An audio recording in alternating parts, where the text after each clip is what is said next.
Good afternoon, ladies and gentlemen. I am delighted to welcome you to Pavillon Vendôme for our annual general meeting. As you have noticed, we've changed venues this year. Please be reassured, this is a one-time exception, and we will try to go back to Pavillon Gabriel next year. Once again this year, to facilitate dialogue, please note that the meeting is being broadcast live on our website. Please be aware that you may be filmed during the broadcast. The broadcast is available in English for informational purposes only. Only the French version is authoritative, and shareholders unable to attend Pavillon Vendôme were given the opportunity to access an online platform to ask questions live and remotely during our Q&A session. I would like to invite them to submit their questions now by logging into the Lumi Connect platform using the access codes provided to them in advance. I propose that we form the Bureau of the meeting. As Chairman of the Board of Directors, I will serve as Chair, and I propose that we appoint as scrutineers the two shareholders present who hold the highest number of votes and who accepted these roles. They're seated in the first row. Mr. Christophe Dusigneau, representing the ESOP Supervisory Board, and Mr. Hubert Giraud. The Bureau of the meeting appoints as Secretary of the meeting Mr. Olivier Lepic. With the Bureau thus constituted, I declare the meeting open. Also present on the podium are Eman Ezat, Chief Executive Officer, and Nive Bagat, Chief Financial Officer. And in the front row are the members of your Board of Directors and certain members of the Executive Committee. I ask the Secretary of the meeting to review the legal formalities required for the validity of the meeting. Thank you, Paul. I remind you that the general meeting was duly convened with a notice of meeting published in the Ballot on March 23rd, 2026. The notice of meeting was published in the Ballot and on a legal notices website on April 29th, 2026. All legal documents are available to participants. The meeting is called upon to deliberate on the agenda displayed behind me. And the quorum at the time we opened this general meeting is comfortably met. It must be 20% for an ordinary general meeting and 25% for an extraordinary general meeting. The opening quorum is 79.27% of the shares and voting rights present, represented, or having voted by mail or online for an ordinary general meeting. So that's 8,029 shareholders and 132,975,928 shares. For the extraordinary general meeting, the quorum is 79.28%. So that's 8,023 shareholders. The quorum is met for the ordinary and the extraordinary meetings, and we can validly deliberate. The final quorum will be confirmed to you before voting begins, because it might evolve slightly throughout this general meeting. A copy of the notice of meeting and the 2025 Universal Registration Document, including the management report, the board's report on corporate governance, and the board's report on the draft resolutions presented at this general meeting, has been made available to you at the entrance and on your voting tablets. And I'll give the floor back to Paul Hermana, who is going to share with you the agenda of this general meeting. Thank you, Olivier. So, we are going to follow the following agenda. I will say a few words as the Chairman of the Board. Our CEO, Eman Ezat, will review 2025 and the work done under his supervision to improve the group's strategic positioning. Ms. Nive Bagat will present the 2025 results. Then we will listen to James Roby, Dr. James Roby, who will present an update on the group's climate strategy, because we're committed to reviewing this strategy every 3 years. Then Frédéric Oudéa will take the floor as a member of the board and chair of the Ethics and Governance Committee. He will share with you an update of the work done by the year and will present the candidates submitted for your approval. Then Patrick Pouyanné, the chair of the Compensation Committee, will share with you how the resolutions on Say on Pay have been drafted. And finally, we will listen to the statutory auditors who will share with you a brief summary of their reports on the financial statements. Then there will be our Q&A session, and we'll finish with the vote on the 30 resolutions. I would like to say just a few words before giving the floor to our CEO for the core of this general meeting. So let me share with you a few points. The first point is maybe the most difficult one. What should a board of directors do when it's confronted with negative fluctuations of the share price? The first thing is that we are in a very volatile context because of harsh geopolitical conditions.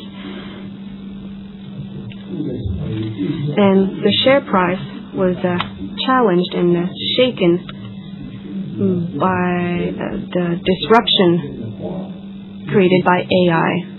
Some may think that it might be complicated for our sector, not just for Capgemini, but for the whole IT industry. Emmanuel will share his point of view with you and the beliefs that he shared with the board.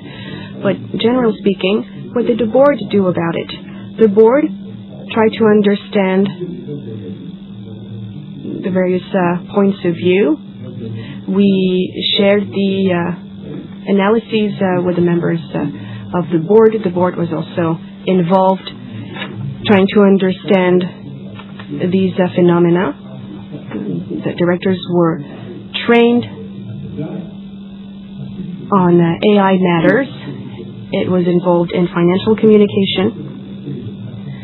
As you know, the board sessions are now happening in alignment with financial communications made by our CEO, quarterly communications. And we spend time analyzing them, amending them, approving them. So the board was significantly involved in financial communications based on the warm relationship between the board and the CEO. So the board is watching this evolution with some kind of sadness, or we're not very optimistic, but we fully trust our group, and we're comforted by what Iman said about the industry and the impact of AI on our agenda and our clients' businesses. Then I would like to say something about a complicated topic that matters a lot to me, something that happened about our subsidiary.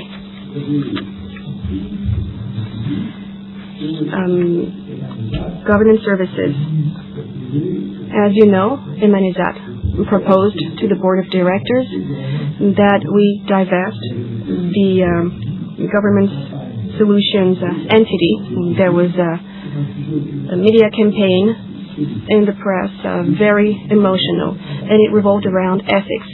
Ethics is one of the main values of the group. When Serge Canfin wrote the key values of the group, honesty was number one. At the time, I told Serge that we should replace honesty with integrity, which I thought was a bit broader. It was hard for me to convince him, and he was the founder, so I decided to follow him. And honesty included integrity. For 14 years now, the group has been ranked as one of the most ethical companies in the world by an entity called Ethisphere. So in this context, revealed by the press revealed a contract signed by one of our entities owned at 100%, Capgemini Government Solution. As soon as we learned this one, I thought that the board needed to convene. I called the chair of the Ethics and Governance Committee, Frédéric, and we decided that we needed to meet immediately. There are several nationalities in the board, 40% of foreign directors, and we met on the 5th day that followed this situation. So the first meeting took place on a Saturday morning. It was not conclusive because the board needed to understand the legal ins and outs of the situation. And we met again on Sunday, which shows how involved we were. And we learned that the subsidiary Government Solution is doing its business under very special terms. So there's a special framework for foreign influence. From the U.S. point of view, France is a foreign influence, and it operates within a security framework imposed by federal authorities in the U.S., which means there's a separation of its operations from the group, and it forbids any influence of the parent company on its operations. Your board wanted to know everything about the situation, including legal issues, to precisely assess the consequences of any action.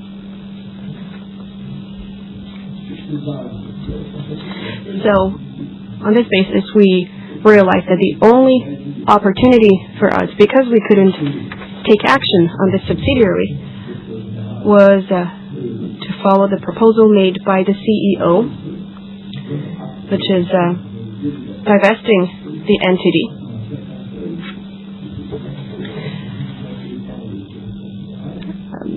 Based on a certain threshold, the CEO makes a proposal for divestment, and we agreed to do this divestment. There were certain accounting procedures to allow for the separation. They are being completed at the moment. It will be completed as soon as possible, and recently we took stock of the procedure because we want to move forward as quickly as possible. The board also asked the CEO to proceed to a rigorous, comprehensive review of other comparable situations, but the review did not identify any other similar situation. Last point of my presentation, I would like to go back to my mandate, the changes in the board. Well, the first time I attended the board was 30 years ago. I was appointed as a director 26 years ago. So I've been the chair of the board for 14 years. I'm reaching the end of my term, and in agreement with the other directors, it seemed desirable to prepare for future transitions, for me to stay on, and if you confirm me, there will be the other members of the board suggested that I should remain chair. I am strongly committed to this board and committed to supporting the CEO and the shareholders to make progress. And I would like to say a few words to the people who are going to leave us. First, there's Megan Clarkin. She was the CEO of Criteo. So she had a great technical expertise, but she moved back to her home country, New Zealand, and she couldn't keep working with us. We need to replace her quickly, and we co-opted Lila Tretikov, and her appointment will be submitted for your vote. There are two other people who are leaving us, two pillars of the board, and I would like to pay tribute to them. Xavier Muscat, who joined us 12 years ago. I think I was the one who called him to ask him to join us. So he's the chair of the audit committee. It was a true pillar, really. Some people said recently that every time there was a debate or a discussion, they looked at Xavier's reaction because he was our compass, really. Xavier, we're going to miss us. And Frédéric Oudéa has been involved in different positions since he left Société Générale. He's been the chair of the Ethics and Governance Committee when Pierre Pringuet left us, and we worked hand in hand to manage the governance of the group. You're leaving us, Frédéric, and I regret it. But as people used to say, the king is dead, long live the king. It means that we are going to welcome new people, and I hope that you will vote to approve the arrival of Véronique Veil, Luc Raymond, and the renewal of Maya Ferraro's term. So I hope that these members will be great replacements for those who left us, and they will do their very best to support your board of directors. Dear shareholders, I would like to thank you for your loyalty, and I think we need you to support the group. Thank you, Paul. So before giving the floor to Emmanuel Zat for his comments, let us watch a short video summing up what the group did.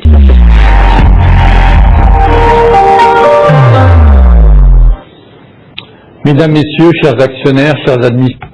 Ladies and gentlemen, shareholders, directors, I'm very glad to be here with you today for our annual general meeting. And this year we're meeting at Pavillon Vendôme, just off an iconic square, which at one time was called Place des Conquêtes, the Square of Conquests. What better way to introduce our group achievements? This general meeting is an important moment in the life of our company.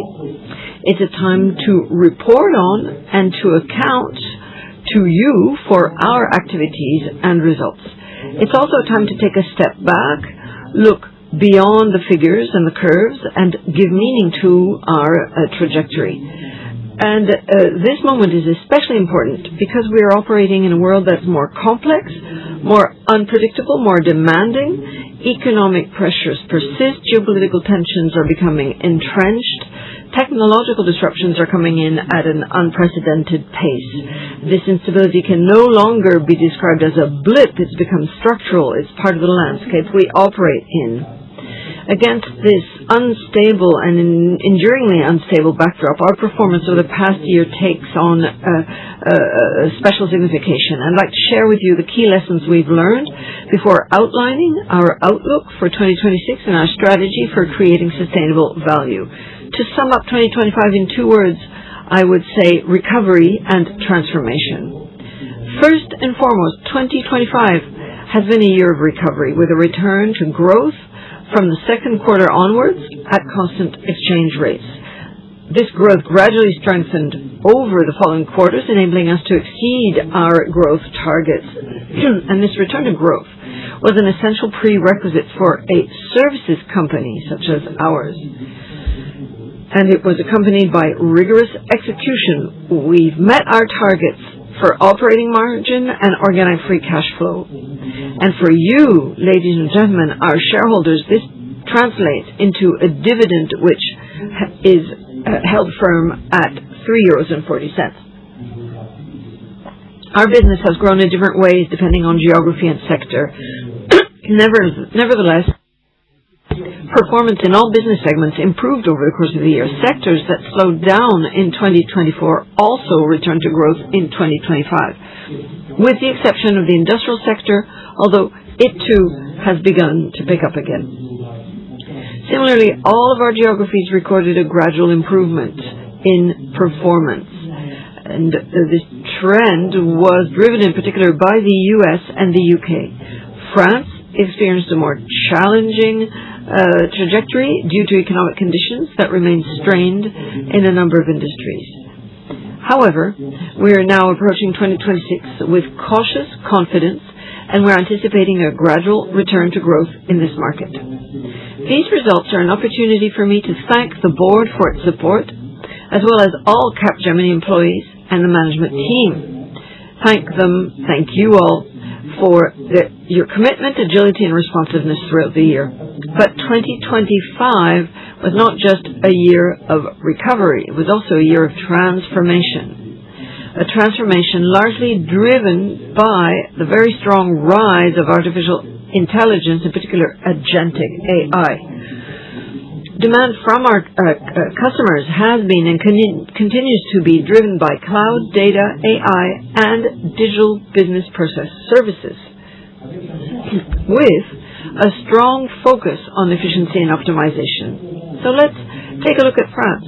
At a time when Orange, which we've been supporting for over 50 years, is in a situation where it needs to operate increasingly complex networks with more data, traffic, and security requirements, AI necessarily needs to become a tool like any other, not a lab experiment, but a driver of very large-scale reliability.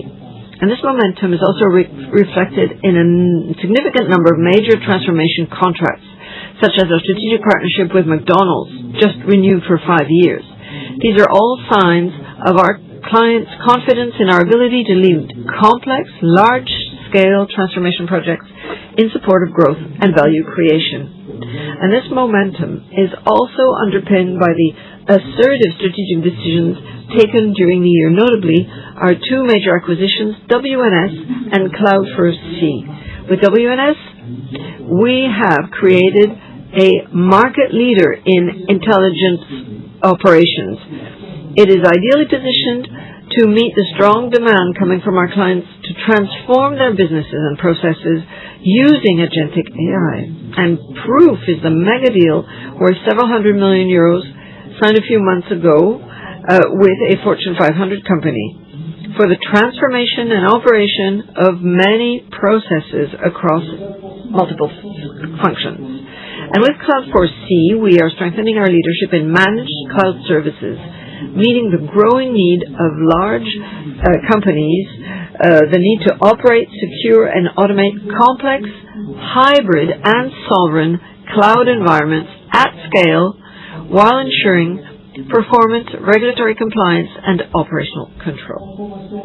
And finally, transformation, because we are adapting our skills and talents at a much faster pace to respond to technological changes and the evolving demands of our clients. And this is translated into a number of fit-for-growth initiatives currently being implemented in several countries.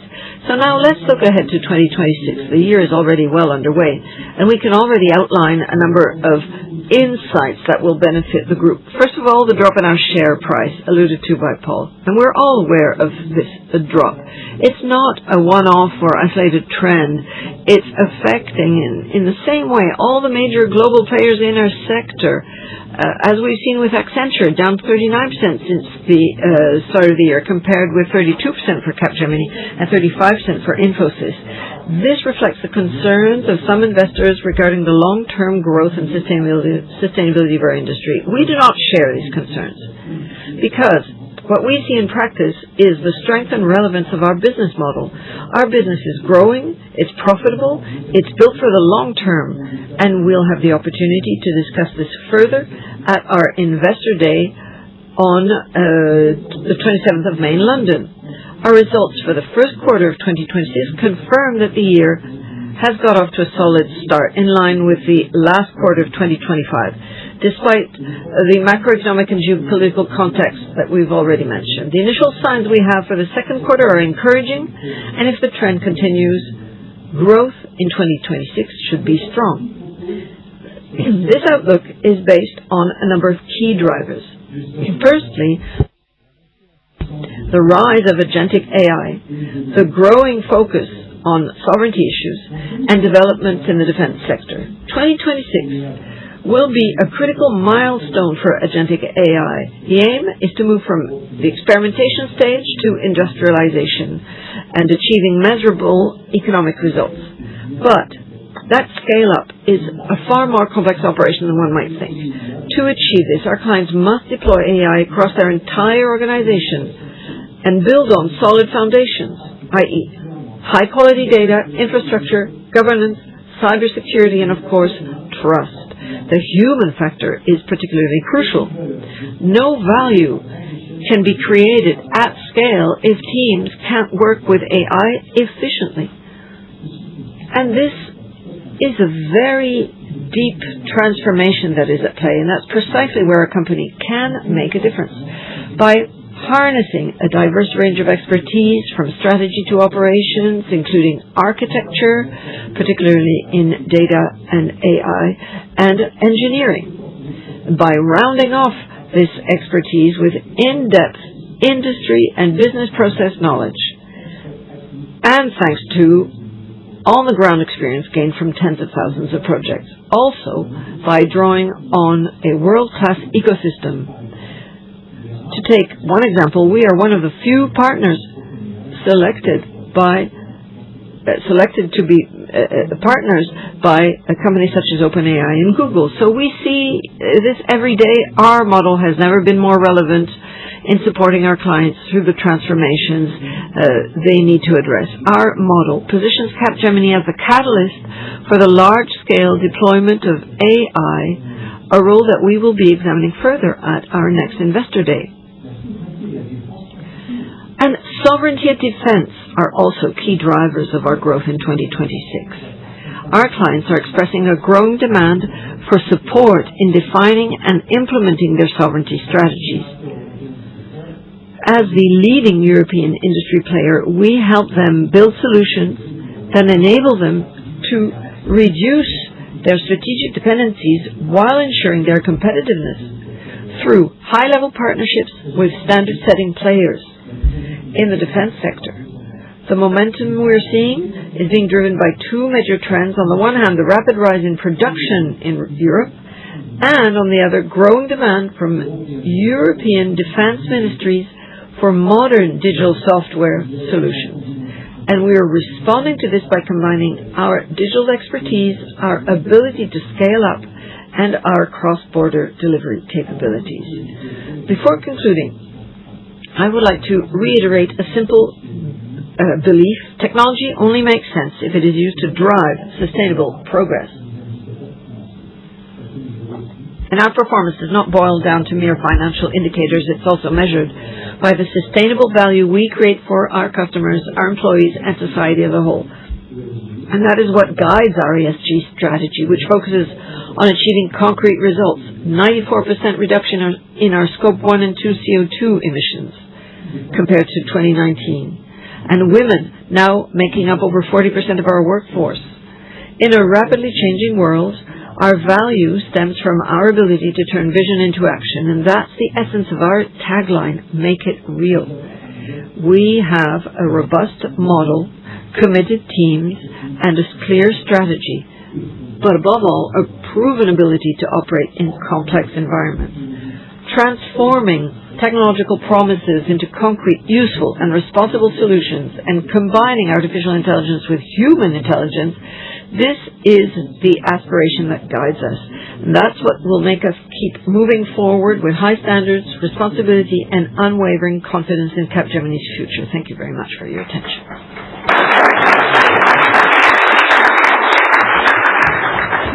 Merci. Thank you very much, Eman. Now, as we just heard from Eman, financial results are not a full translation of our performance, but those results are nevertheless very important. So I will be asking Nive Bagat to come and present 2025 results. Nive has made great strides forward in French, but she will still be presenting in English, and so for the French people in the audience who require translation, the headphones are at your disposal. Thank you.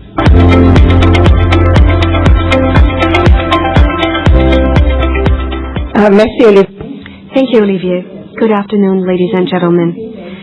I'm going to present the 2025 results for the group, and I will now switch to English. Thank you for your understanding. Performance in 2025 reflects a very strong operational execution across the group, with revenue growth exceeding expectations and margin and cash generation objectives met. We delivered very solid revenues of 22,465 million euros, up 1.7% on a reported basis and 3.4% at constant currency, placing us above the top end of the outlook we had upgraded in October 2025. Now, revenue growth rates gradually improved quarter after quarter and reached 10.6% at constant currency in Q4. This includes around 6.5 percentage points at scope impact, primarily from the WNS and Cloud4C acquisitions, which were both completed in Q4. This wasn't a single sector or a single region effect. We saw broad-based improvement across all businesses, regions, and sectors. On profitability, we maintained our operating margin at 13.3%, stable year-on-year. Net profit group share amounted to 1,601 million euros, with basic EPS at 9.46 euros. Normalized EPS, which excludes other operating income and expense items, stood at 12.95 euros, up 5.8% year-on-year. Finally, we delivered organic free cash flow of 1,949 million euros, in line with the around 1.9 billion euros target set at the beginning of the year. This is a strong testament to our cash generation discipline. The sequential improvement was clearly visible across our businesses. Growth rates gradually improved throughout the year, not only on a constant currency basis, but also excluding acquisitions. Strategy and transformation services, representing 8% of group total revenues, grew 2.4% at constant currency for the full year, with a clear acceleration in Q4 to 6%. Application and technology services, our core business and 63% of group total revenues, returned to growth in 2025 at plus 4.6% for the full year and plus 7.4% in Q4. Finally, total revenues in operations and engineering services, accounting for 29% of group total revenues, increased by 4.9% for the full year and 20.8% in Q4. Now let me explain this, as the acquisition of WNS and Cloud4C had a visible impact on this business line in Q4. Digital business process services is clearly the fastest growing business, with double-digit growth on a like-for-like basis, so across both Capgemini and WNS.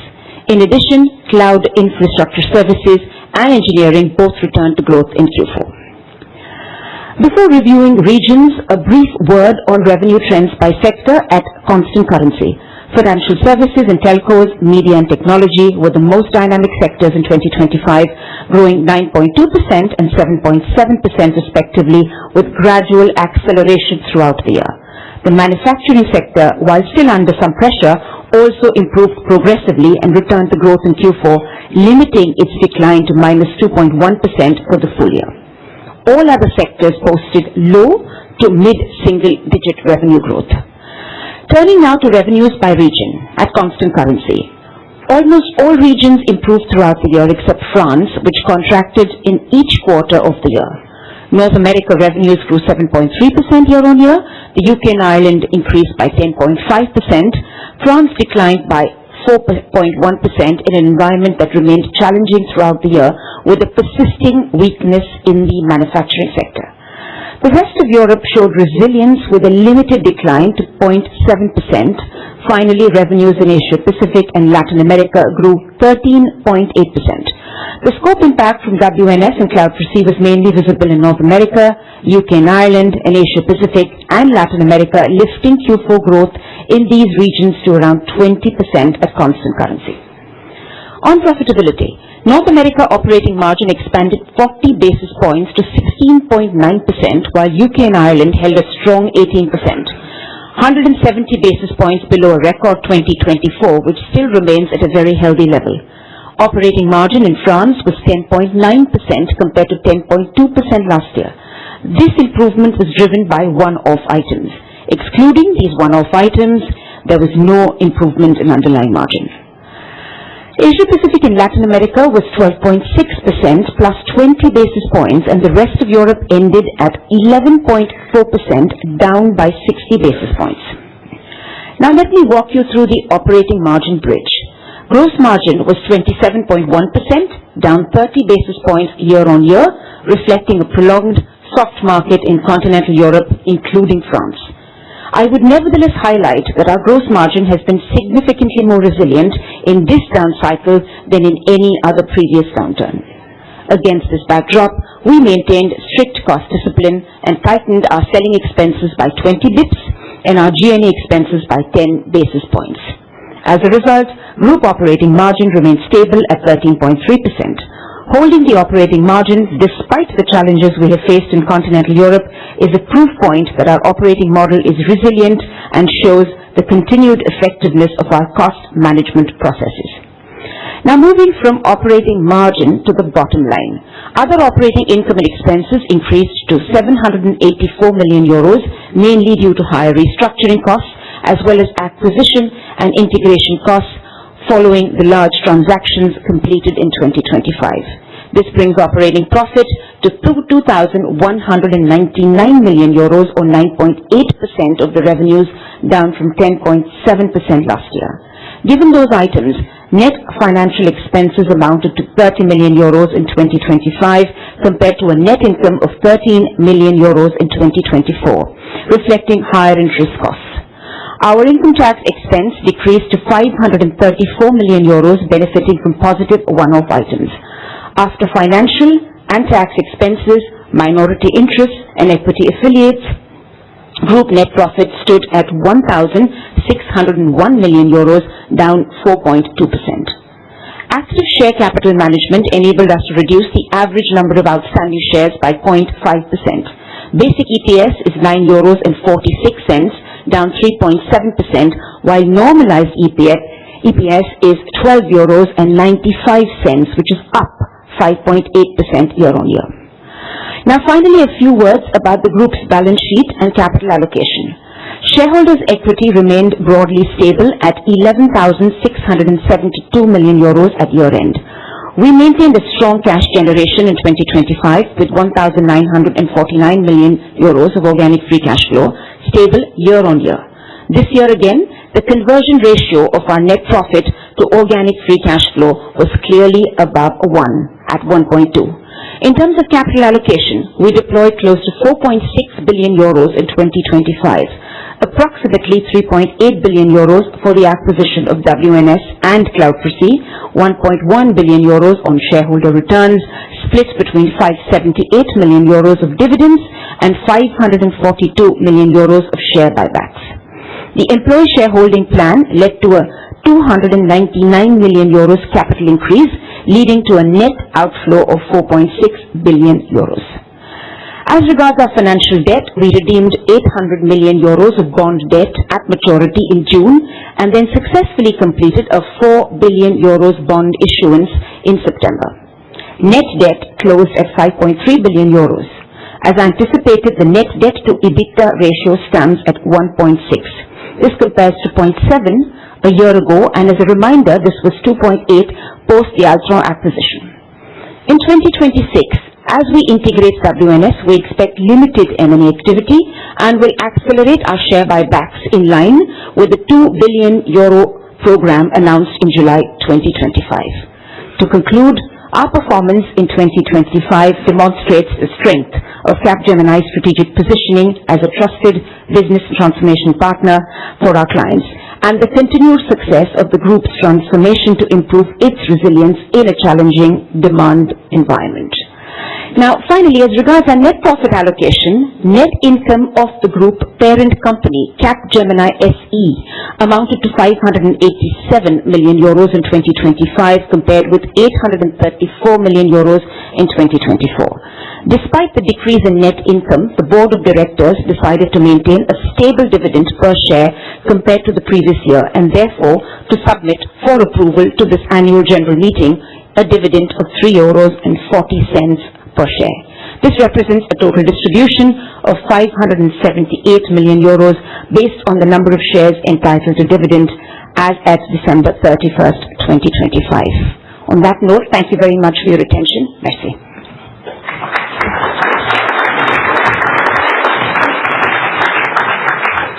Merci Nivi. Et pour poursuivre sur les propos d'Eman. Thank you, Nivi. Financial results do not reflect everything, and we are going to ask James Roby to present the group's climate strategy. The group has been very active on this topic. James, in English, please.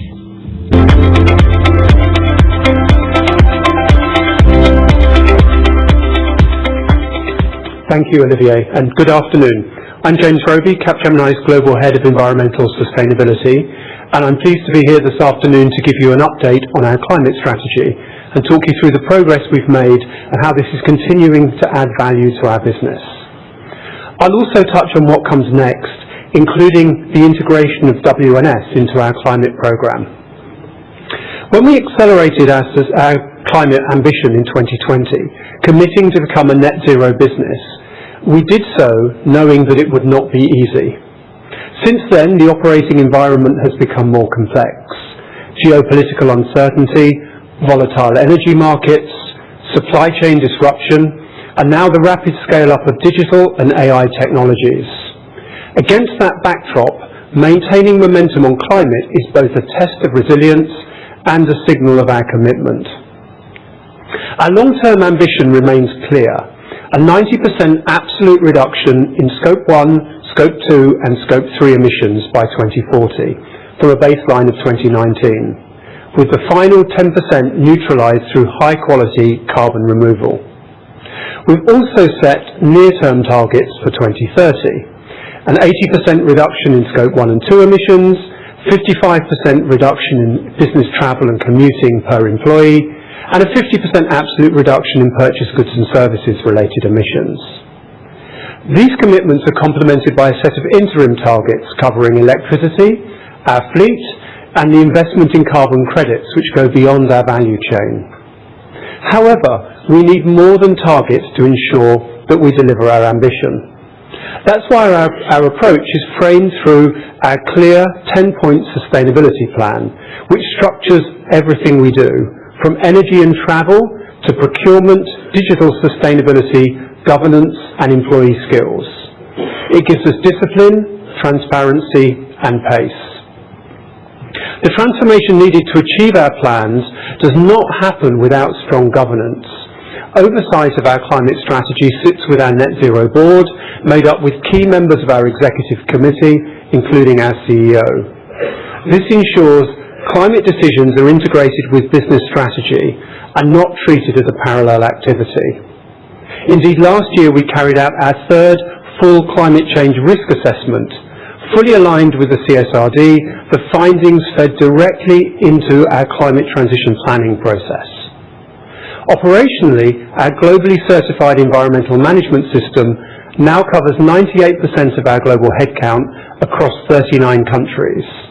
In 2026, we will focus on extending this coverage across the newly acquired WNS operations, ensuring consistency and control as we grow.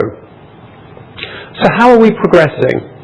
Well, in 2025, we reached a major milestone, 100% renewable electricity across our global operations, in line with our public RE100 commitment. As a result, we have already exceeded our 2040 Scope 1 and Scope 2 emissions reduction target, and overall we're ahead of track in terms of reducing our emissions. This did not happen by chance. It was driven by a systematic focus on improvement. For Scope 1 and 2 emissions, this involved energy efficiency as well as renewables. We focused on our investment in areas of greatest impact, particularly in India, which accounts for more than half of our global energy consumption.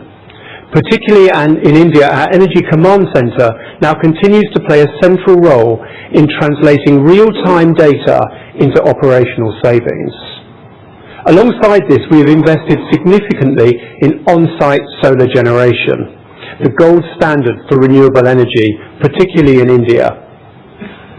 On commuting and travel, we continue to decouple emissions from growth, prioritising virtual collaboration and enabling low-carbon travel for teams. For example, prioritising rail over short-haul flights and accelerating the transition of our electric vehicles into our fleet.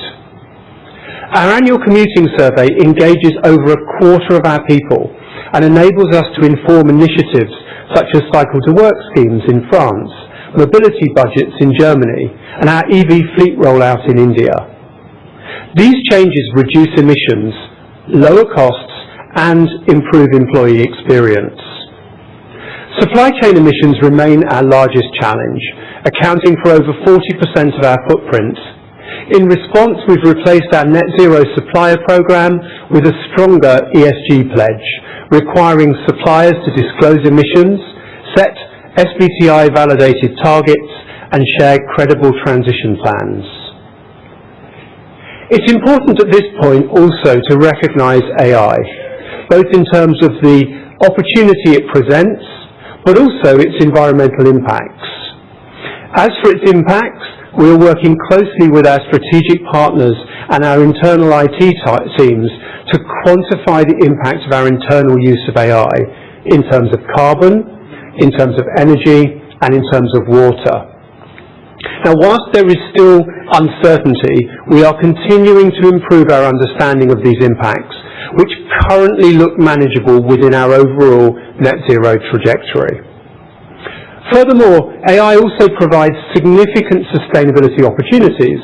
This year we're expanding the AI capabilities within our Energy Command Centre in India to enhance real-time monitoring, fault detection and diagnostics in our Indian campuses and in some of our key international sites.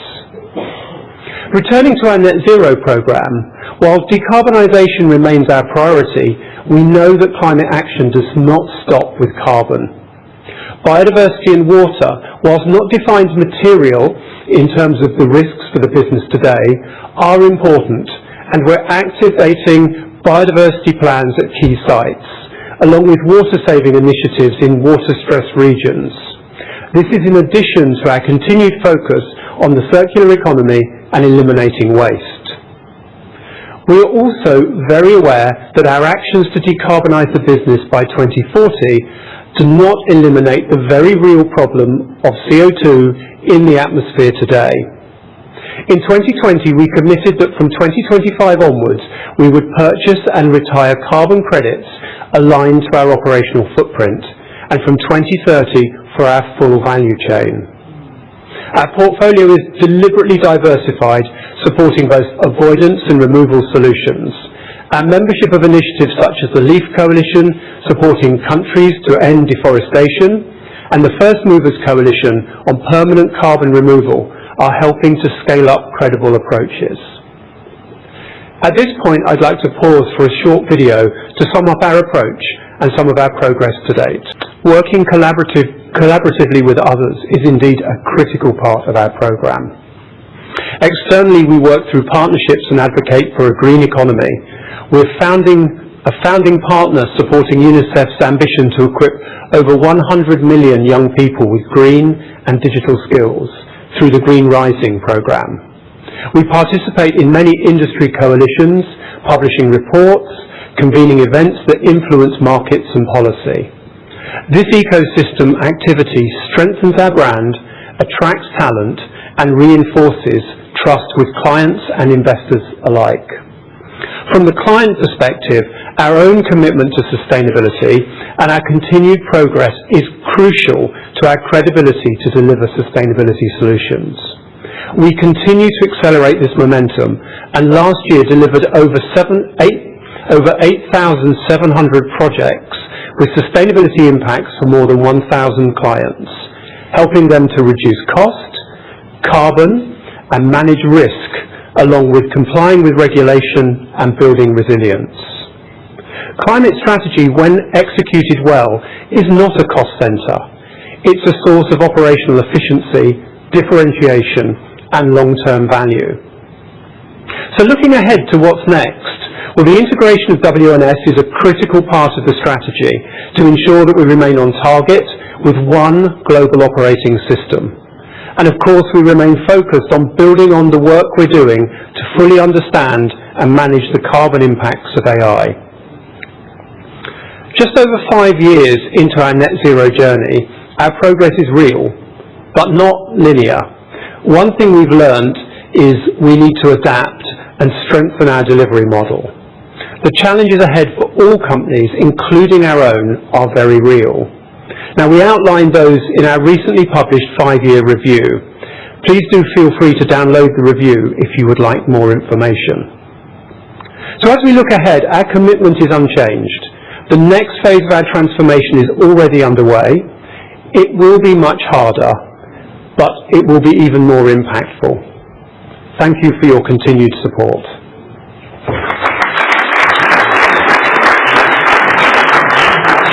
Thank you, James. Vous avez pu constater les performances. As you can see, the group's performance is not only financial, and the climate journey is quite remarkable. I would like to thank James and his team for implementing it so efficiently. You'll have the opportunity to ask questions on ESG aspects and on the climate strategy during the Q&A session. In the meantime, we'd like to ask Mr. Frédéric Oudéa to share his report on the group's governance. Thank you, Frédéric. Mesdames et messieurs, Ladies and gentlemen, dear shareholders, it falls to me as lead director and chair of the Ethics and Governance Committee to present a report on the board's activities and my own activities during the 2025 financial year in accordance with the Board of Directors' Rules of Procedure. As Paul said, this will be my final presentation to the AGM. I have chosen for personal reasons not to seek the renewal of my term of office as director, which expires today. It's been an honor to serve Capgemini during my 2 terms of office, and I'd like to thank you, dear shareholders, as well as my colleagues on the Board of Directors for your trust.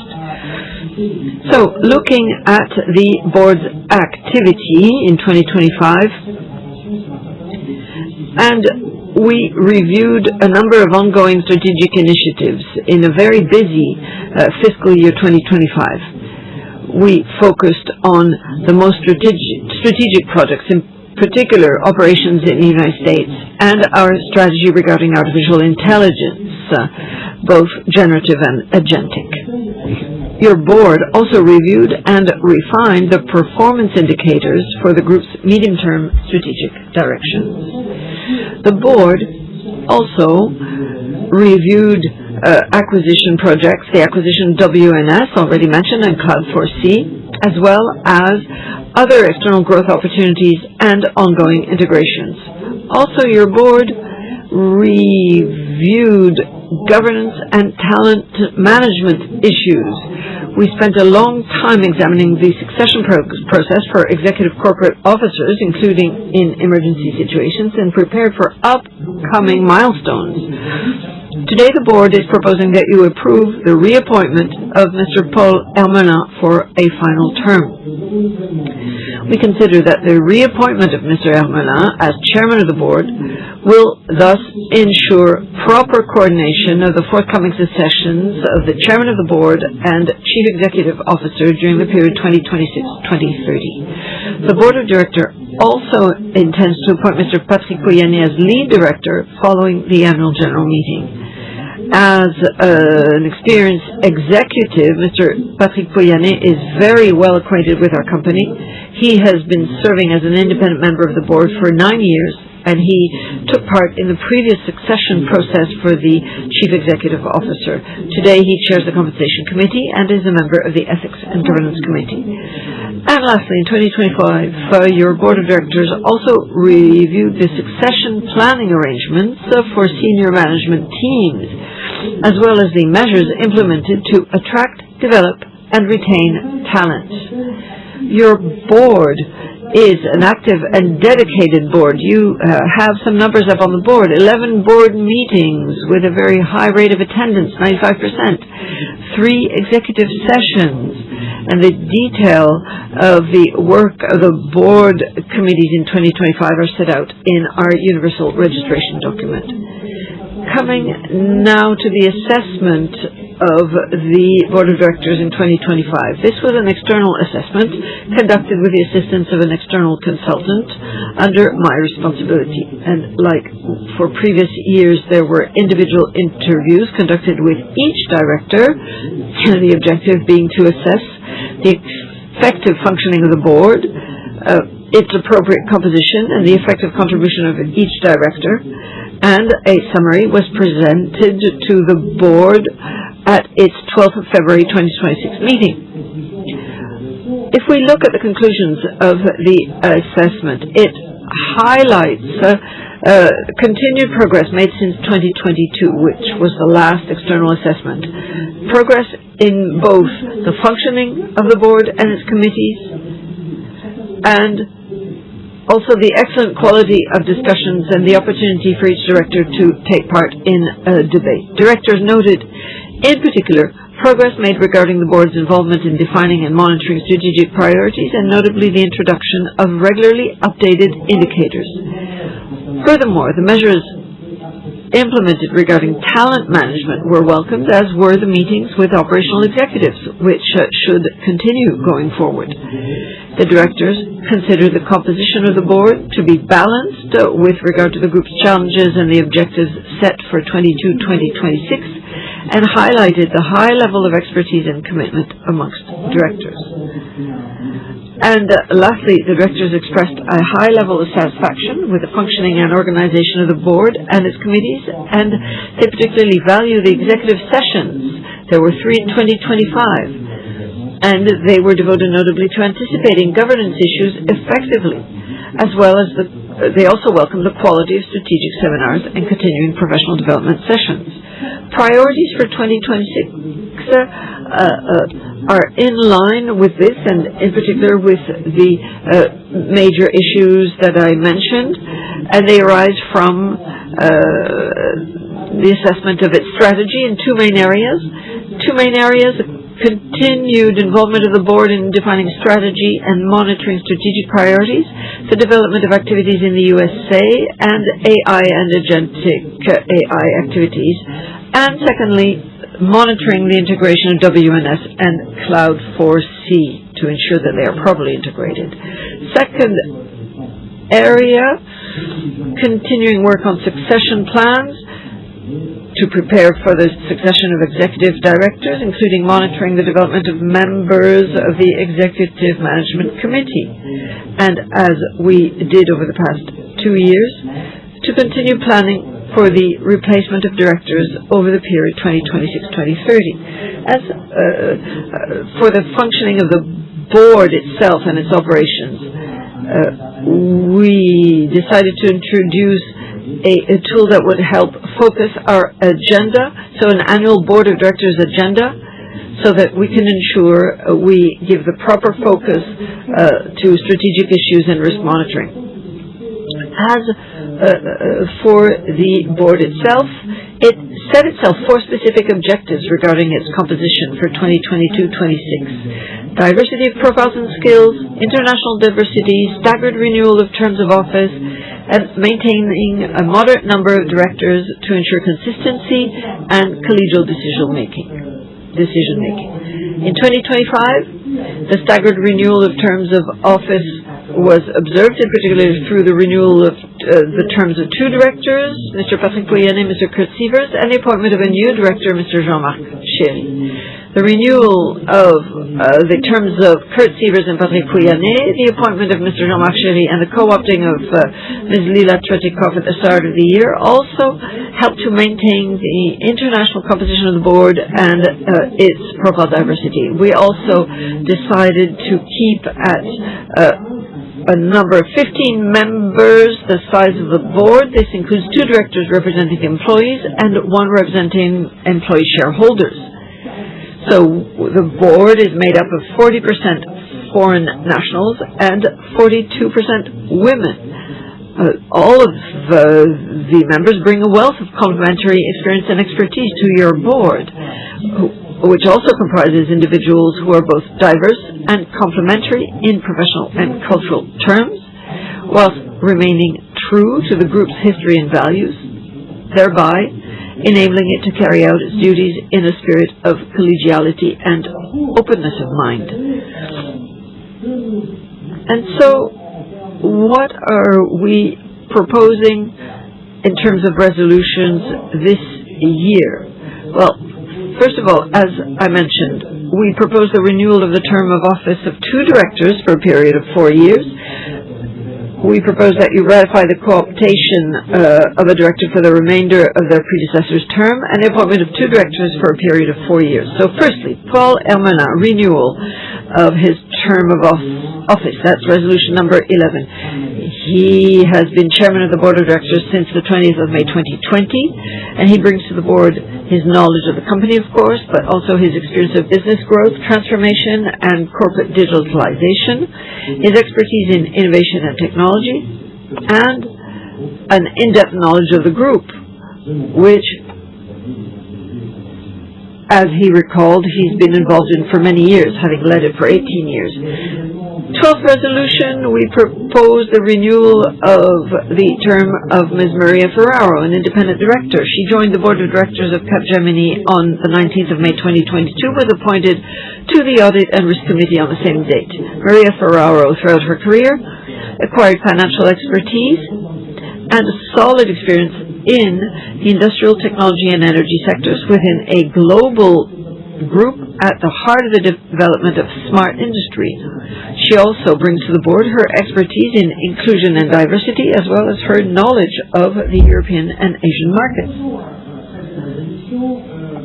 In resolution number 13, we propose that you ratify the appointment of Ms. Lila Tretikov. She's an independent director. She joined the board of directors on the 5th of January of this year, replacing Ms. Megan Clarkin. As Paul indicated, she had to step down for personal reasons. She's a French-American national, and she's a recognized expert in artificial intelligence and innovation-driven business transformation.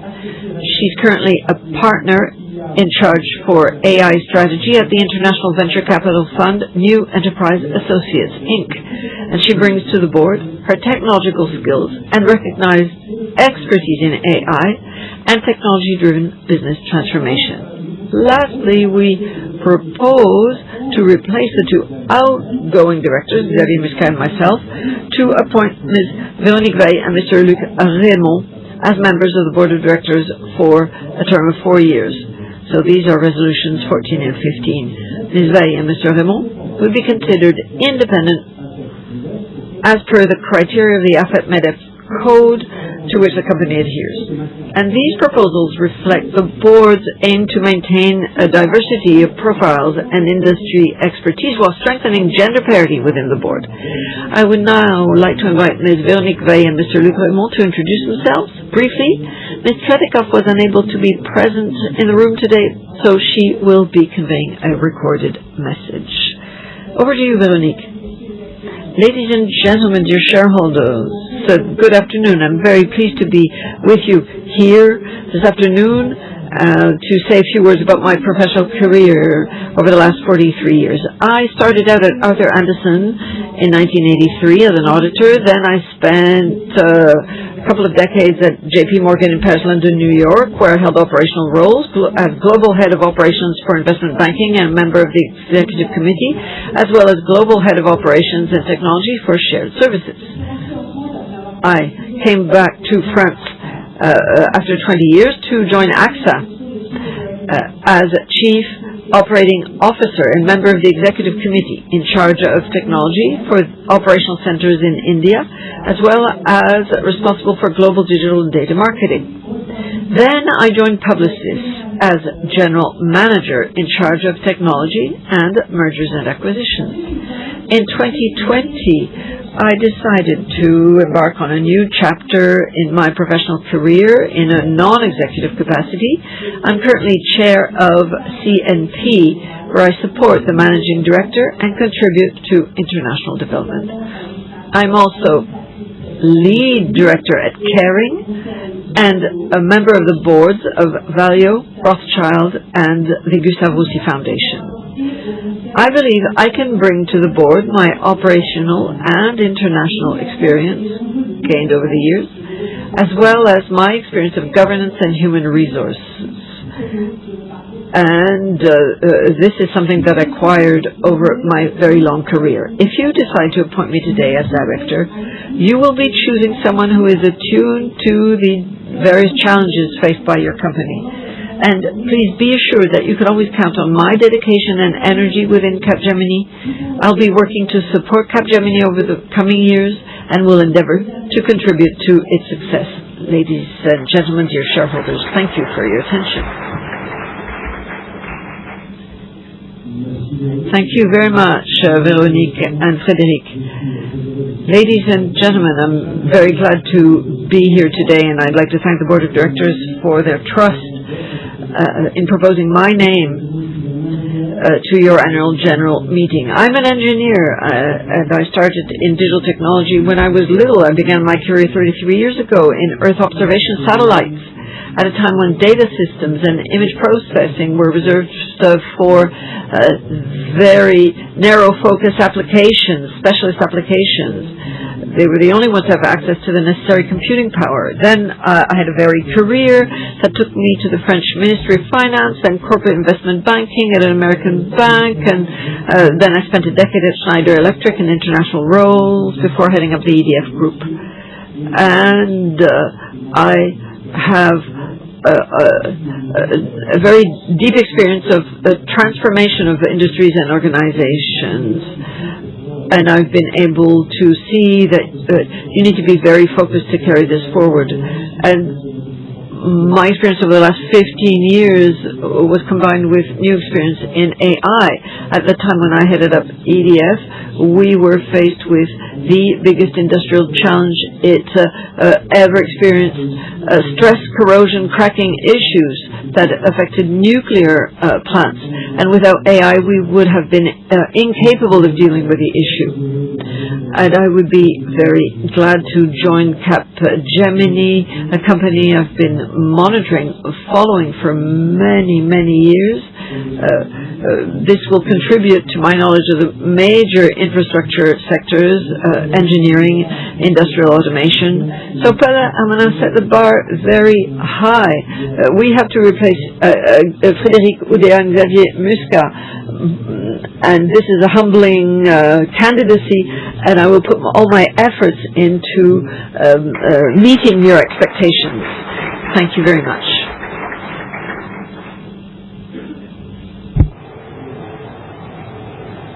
Petite vidéo, voilà pour Lida. And we have a video for Lila Tretikov. Dear shareholders, my name is Lila Tretikov, and I'm honored to introduce myself to you today. I'm French and American, an engineer by training, and I have spent my career at the intersection of technology, business transformation, and human impact. I started my first company from the Human Genome Project, a lab in which I built a first genomic browser. From that moment on, I saw software not only as a tool for efficiency, but a method to accelerate how humanity understands the world, turn scientific discovery into economic value, and at sufficient scale changes markets and societies.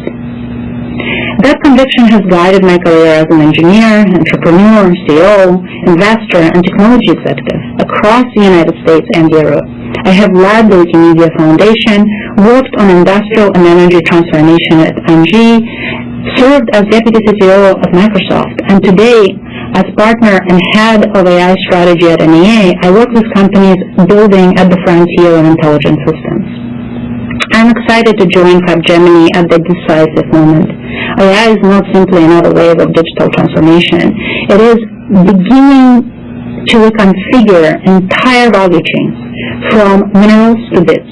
How products are designed, how factories operate, how energy is optimized, how supply chains are secured, how software is built, and how decisions are made. This creates a major strategic opportunity for Capgemini. Clients do not only need advice on AI, they need a trusted partner who can help them reshape their business to connect strategy and technology, engineering and data, operations and cybersecurity, and change management. They need help moving from pilots to production, from productivity gains to new business models, and from fragmented experiments to enterprise-wide transformation. This is where Capgemini has distinctive strengths that can propel it to the very front of the AI wave. We're already seeing them today. Deep partner relationships, global delivery, industry expertise, engineering capabilities, and of course, culture of execution. My contribution will be to help the board support the management in converting these strengths into durable advantages, especially as AI becomes embedded in every layer of enterprise value creation. I also believe sovereignty and agency will be central to the next chapter of technology.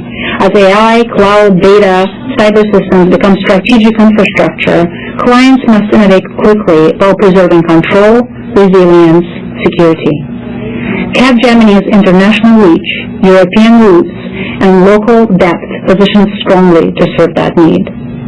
My commitment is to bring technical depth, international perspective, and a builder's mindset to the board.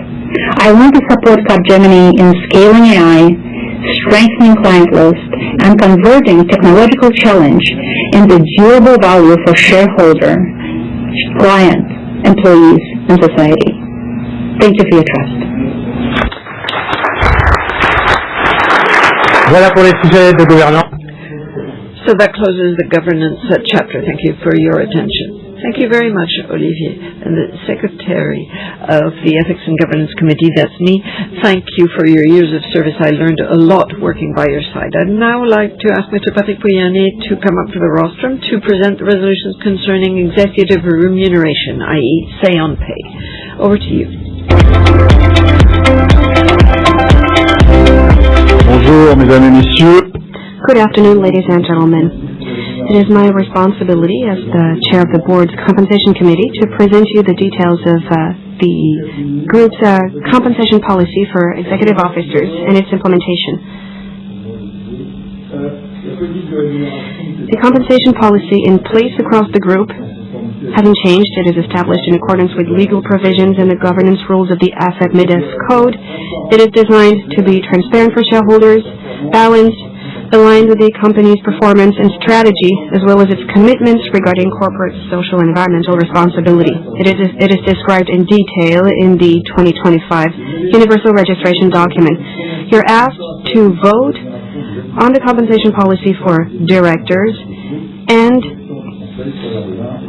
executive officers. Kodamana, Chairman of the Board, and Imanizat, CEO. Regarding the compensation policy for directors, 2 resolutions are submitted for your approval. Resolution number 5 concerns the payment to directors of an amount of €1,659,200 for the year 2025, below the maximum available budget of €1.7 million. So that's resolution number 5. For 2026, resolution number 10, we propose to increase the maximum budget, unchanged since 2022, to €1.9 million. So that's 10% increase in line with the inflation over the period. This proposed adjustment applies solely to compensation linked to actual attendance at board and committee meetings, with other compensation terms remaining unchanged.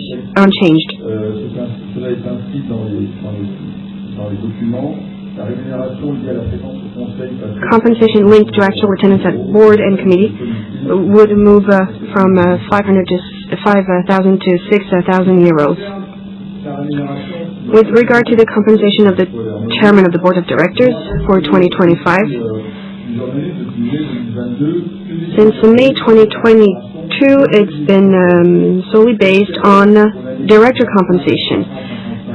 For 2025, it amounts to €355,500, €250,000 for serving as chairman of the board, €30,000 for serving as chairman of the strategy and CSR committee, and €75,500 based on Paul's actual attendance at board meetings and committee meetings. He attends all board and committee meetings, so he is entitled to the maximum remuneration possible, and he deserves it.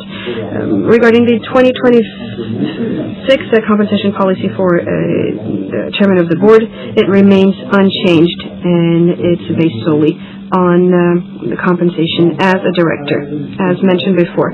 Resolution number 7, the compensation of your CEO, Emanizat, for the year 2025. It consists, just as previous years, and as it was proposed when his term was renewed 2 years ago, of a fixed portion of €1.3 million and a variable portion amounting to up to 180% of the fixed compensation. This variable portion is divided into three parts. There are financial indicators amounting to 60% of the fixed compensation upon achievement of targets, which may reach up to 120% if targets are exceeded. Quantitative non-financial indicators amounting to 20% of the fixed compensation upon achievement of targets, which may reach up to 30% if the targets are exceeded to the maximum extent, and then qualitative personal objectives corresponding to the implementation of the company's strategy, which may represent up to 30% of the fixed compensation. The application of these criteria for 2025 show a variable component of 1,402,362 euros, representing 107.9% of the fixed compensation, which is below the maximum possible of 180%. Mr. Izat also benefits from a long-term savings plan, which replaces the supplementary pension plan closed in 2015, of which Mr. Izat was not a beneficiary. This long-term savings plan is payable over 2 years based on a target amount representing 40% of his annual fixed compensation, based on the criteria, including the financial criteria. It was set as 501,852 euros for the year 2025, representing a 38.6% of fixed compensation, with half payable in mid-2026 and the other half in mid-2027. And finally, in order to align the CEO's interests with the company's long-term performance, the CEO is granted performance-based shares. The performance is evaluated over a 3-year period. The granted volume is aligned with the compensation policy that you adopted last year, and it's capped at the IFRS value, which is an amount equal to the CEO's cash compensation, covering the fixed and variable portions as well as the long-term savings plan. The nature of the performance conditions for the shares granted in 2025 remains unchanged from previous years. Relative share performance, free cash flow generation, and social environmental responsibility. 2 criteria: diversity and environment and climate-related objectives. Mr. Izat, in October 2025, received a performance-based share grant of 30,000 shares in accordance with the compensation policy. Those are the elements submitted for your vote under Resolution number 7 and in accordance with the compensation policy approved last year. I will now turn to the last item, the compensation policy for 2026. So that's Resolution number 9. It's quite simple because it remains unchanged, as the board committed to it when your CEO was renewed for his new term of office. The board announced that the compensation policy will remain unchanged for the new term. The fixed compensation stays at 1,300,000 euros. Variable compensation will apply based on the same criteria that I just mentioned, so up to a maximum of 180% of the fixed compensation. And regarding the personal objectives, they have been updated by the board in line with the group's strategy. So there's the strategy with key clients, the strategic plan based on geographies in the USA, and as Frédéric Goudia said, monitoring recent acquisitions. That's a key point, as you know, with the acquisitions of WNS and Cloud4C. Finally, Mr. Izat will continue to benefit from a performance-based long-term savings plan under the same terms and the possibility of being awarded performance shares. For this new performance plan, starting in 2026, there are now 4 criteria versus 3 before. So we'll keep the relative share performance, the free cash flow generation, the social environmental responsibility, with a weight of 20%, and we decided to add revenue growth as the fourth criterion. Now, I would like to recall that the CEO is subject to a non-compete clause and continues to be eligible for severance pay in the event of involuntary termination, subject to performance conditions, and he also terminated his employment contract and waived his director's compensation. These are the main points supporting resolutions 5 through 10 submitted for your approval, which pertain to the compensation policy for corporate officers and its implementation. Personally, I would like to say a few words. I would like to congratulate Frédéric and Xavier. We joined the board together, and I will miss you. I will try to take over from you for the 3 remaining years, and I will do my best to apply the same methods based on collective intelligence under Paul's kind supervision. Thank you. Merci Patrick. Je vais maintenant demander à... Thank you, Patrick. Now we'd like to ask Anne Rousseau on behalf of the joint statutory auditors to present and summarize their reports, as well as the report of Forvis Mazars pertaining to the certification of sustainability-related information. Thank you. Good afternoon, ladies and gentlemen.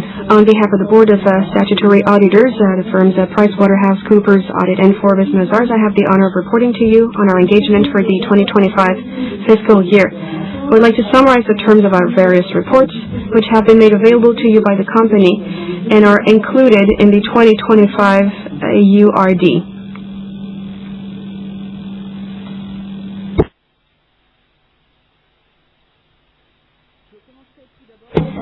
I will begin with our report on the group's consolidated financial statements, which were prepared in accordance with IFRS as adopted by the European Union. We have certified the financial statements without qualification or comment. We identified as key audit matters those items deemed to be the most significant and which therefore received particular attention during our work. For each of these key audit matters, we describe in our report the reasons that led us to identify them, the nature of the risk identified, and the audit response we provided. For 2025, these key audit matters concerned 2 areas: revenue recognition based on percentage of completion for multi-year contracts, and the assessment of the recoverable amount of goodwill. We remind you that the fundamental objective of our engagement is to obtain reasonable assurance regarding the fairness, regularity, and true and fair view of the financial statements, and to ensure that they are free from material misstatements. To this end, we conduct our work across all significant entities of the Capgemini Group, both in France and abroad. Our approach is tailored to the group's activities, various business lines, and organizational structure. As for the review of the management report and other documents addressed to shareholders, it does not call for any specific comment. Regarding our report on the annual financial statements of Capgemini SE, which are prepared in accordance with French accounting principles, we considered the valuation of investments in Capgemini SE's subsidiaries to be a key audit matter. We have certified these financial statements without qualification, with a note regarding the first-time application of ANC regulations, 2022-06 modernization of financial statements, and ANC 2024-07 distinction between liabilities and other equity as of December 31st, 2025. With regard to our special report on regulated agreements, we were not notified of any new agreements entered into during the fiscal year ended December 31st, 2024. Our report also states that none of the agreements entered into and authorized in prior fiscal years continue during fiscal year 2024. Finally, with regard to the extraordinary portion of your annual general meeting, we have issued 5 reports concerning draft resolutions submitted for your vote this afternoon and relating to capital transactions. We have not made any observations regarding the terms and conditions proposed to you by the Board of Directors. Regarding the sustainability report, on behalf of Forbes Mazars, I have the honor of reporting to you on our review of the sustainability statement for fiscal year 2024. This report is structured in 3 parts and enables us to issue our limited assurance conclusions in response to the requirements of the CSRD.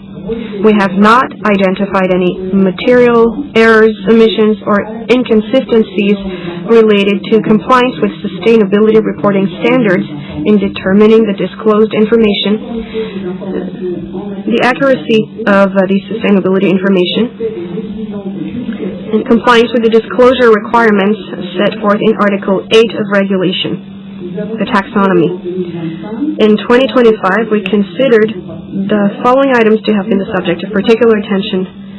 On the one hand, the information disclosed regarding climate change, mentioned in Section 4.2E1, climate change, of the Sustainability Report, and on the other hand, the information disclosed regarding the group's workforce, 4.7S1, company workforce, human capital. Thank you for your attention. Merci beaucoup. Thank you very much, Mr. Rousseau. I would now like to ask the representative of Grant Thornton, whose appointment as statutory auditors responsible for the statutory audit of the financial statements, replacing PricewaterhouseCoopers audit, is submitted to this shareholders meetings for approval, to please stand so that we can see you. Thank you and welcome to Capgemini. Now, we are now waiting to the Q&A session, a session that you were all expecting. For information, the company received written questions prior to the AGM, as every year. And as every year, the answers are available on our website. We will spend 25 minutes on this Q&A session. We'll take questions from the floor and also through the secure platform available to shareholders online, who may still submit their questions. I actually have received a large number of questions since the beginning of this AGM regarding different topics, AI, CGS, so we may come back to this point. And for shareholders present in the room, so that as many of you as possible can speak, we would like to ask you to respect the allocated time limit. So that's 1 minute per question. 25 minutes is a short amount of time, and there are many, many questions. The ushers have microphones. Please raise your hand if you would like to ask a question. Let us get started with a question that was received online, and it is about the CGS issue, dear Chairman, because one of our shareholders is asking us the following question. Capgemini has been through an unprecedented crisis because of their services provided to through one of its subsidiaries in the USA. And Mr. Ezat, could you please be kind enough to explain to us how this kind of situation may have happened, and what are the type of measures that you can take for it not to happen again? Thank you. Of course, that's an important question. So Paul said a few words, but I can add to it. The contract was made with CGS, Capgemini Government Solutions, an U.S. entity which, as you know, has to meet foreign influence requirements under a special security agreement, SSA, whereby its operations needed to be hermetically sealed from Capgemini SE's operations. So this has been going on for many years, and we never had any kind of reporting. And it means that the parent company cannot be involved in CGS's operations. So Capgemini felt that the usual legal requirements in the U.S. to allow a U.S. entity to undertake federal operations made it impossible for us to fully control what was going on in that entity. We could not make sure that it acted in accordance with our own values. Therefore, we decided to divest. The process has been ongoing since the 1st of February. We are presently screening offers screening bids, and we hope that to complete that phase to make a decision as soon as possible. We also did a governance audit of all subsidies across the group, and we identified no similar governance issues of the same type. So we feel that we do have good control over operations undertaken by other entities. We have questions in the room. There are microphones. Good morning, ladies and gentlemen of the board. Just to pick up on what you said about the divestment of the subsidiary in the U.S., does that mean that you are exiting that industry, that market, which I think was a good one until now? What will the impact be on 2026 accounts following the sale of the company? You said you wanted to sell as quickly as possible. Why? Because this you might make a bad sale. So debt has increased by 77%. What measures have been taken to ensure that Capgemini will stay on track in 2026 and 27? What will be the impact of those acquisitions on your different numbers? Thank you. I'll take the first question. I'll ask Nivi to answer the second question. Firstly, as you know, CGS is a very small company, 0.4% of our global revenue, and it's a small share of our revenue in the U.S. And the classified operations are an even smaller share of that. So we're not against working with the U.S. federal government. However, we no longer have to meet the requirements allowing us to work on classified projects, because that introduces a lot of constraints. So Capgemini America can work for the U.S. government, but not under those same constraints. So we can still take on federal projects, but after the entity is sold, we will not be able to be involved in classified projects. As for the impact, well, we'll have to see the conditions under which it will be sold, the terms and conditions, at what price. We're not trying to sell it off as quickly as possible. We simply begun a process, the same kind of process for any kind of sale or acquisition. We're not trying to expedite the process at all. We are trying to make the right kind of operation for the shareholders. So we're really attentive to the terms and conditions. Do you want to talk about the debts? Oh, sorry, I'm going to have to translate for Nivi. Yes, you did buy two corporations, and the debt of the company decreased by 77%.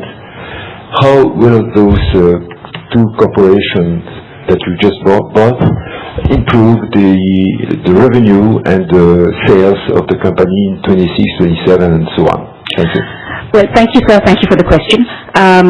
In terms of both the WNS and Cloud4C, especially if you look at WNS, it is actually growing for us at double digit, as I think Ayman mentioned before. So it's a very good business, and we're actually seeing a very good pipeline with a lot of opportunities. So we believe that at the back of some of the synergies that we've announced to the market, both revenue synergies, which we're announcing 100 to 140 million by the end of 2027 run rate, as well as the cost synergies, we believe that it is a good buy, and therefore we will be able to, over a period of time, generate the revenue, generate the profit, and therefore we will be able to repay our debt over the course of time. So we believe that this was a good opportunity to buy, especially at the back of what Ayman said about intelligent operations and AI.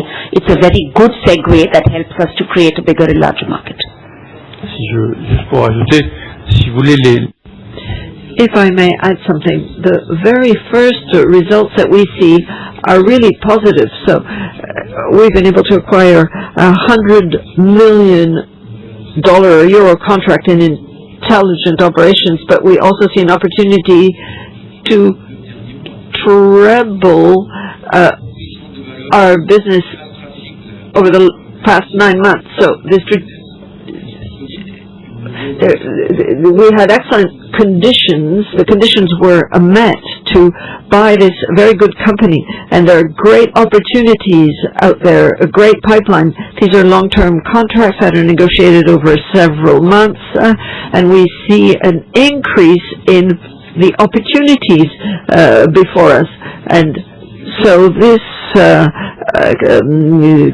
consolidates our view that this was the right move. Thank you. There are many questions on AI and on the share price. I will read these questions. They've come online. First question, AI, rise deployment and adoption of AI by your customers. Is this a risk and a threat for Capgemini, or do you think that this will make for sustainable business? Also, is this an asset or value destruction for the group? We see the valuation of many companies just melt away. Is this good for Capgemini? You have some competitors that have left the market, that have disappeared. What does Capgemini intend to do to ensure that it will remain relevant? Some banks have failed over AI.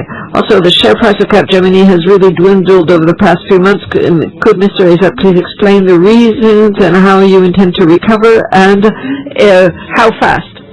Okay, that was very fast, so I didn't have enough time to jot everything down. I'll try and answer as best I can. Let's start from the beginning. We really believe in AI as one of the biggest opportunities for the group over the past 60 years of its history. So it's not just about adopting a new technology. It is about deeply transforming how businesses work, every single process, how every single decision is made, and not just on the technology level. Of course, there's a big technology dimension, but AI will really transform enterprises very deeply. Since we saw ChatGPT 3 years ago, more and more people are starting to understand these issues, and we'll be presenting this at the next Investor Day in a week or two. But companies are trying to understand just how big the effort this transformation will require, and therefore that's huge potential for the group. There's a lot of value to share, and we understand today that the opportunities are out there. We see what needs to be done. Massive opportunities, that's true. Transformation of our group, of our skills, that's true.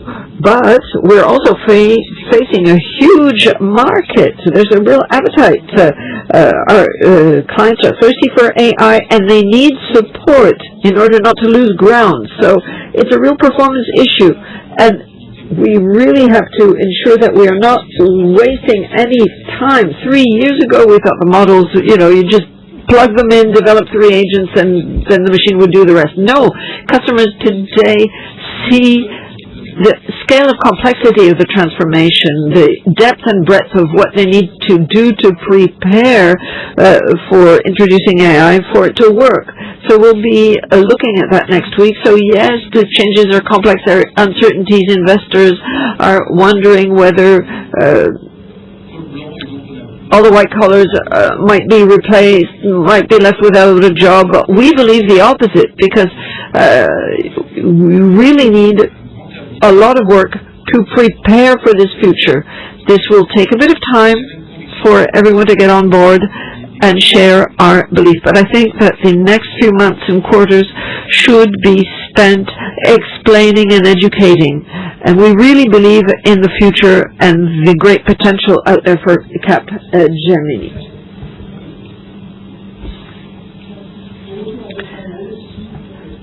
Okay, so we hope to get back to the 200 euro mark very soon, thanks to all that. A question from the room, microphone number 1, please. Sir Jean d'Arc, individual investors. 20 minutes for question, that's not very much. Well, we can extend that time, of course, if questions keep coming, and it's 25 minutes that we've planned for. So you have a lot of deferred amounts, but 37 euros per share, 35% of your market cap.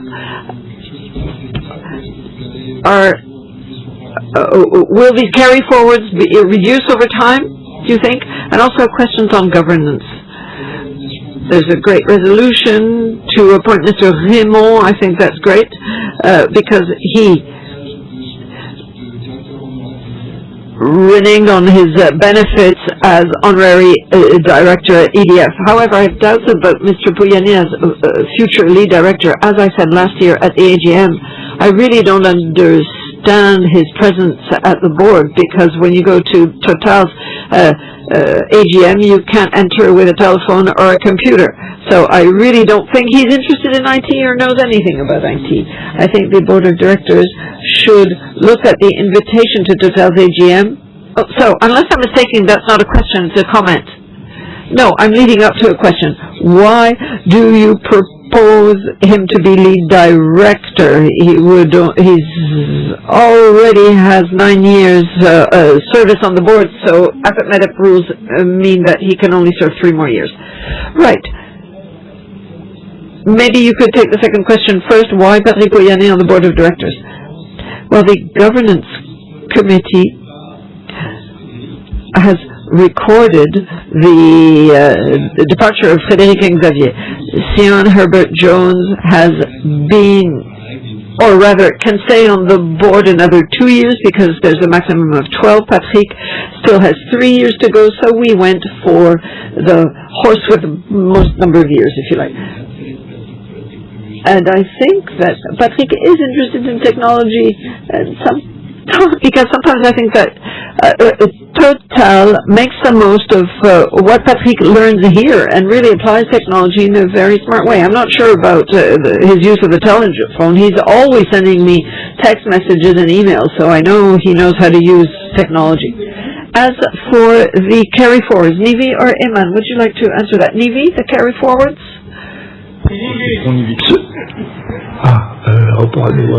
How do you say report? Retained earnings, Nivi.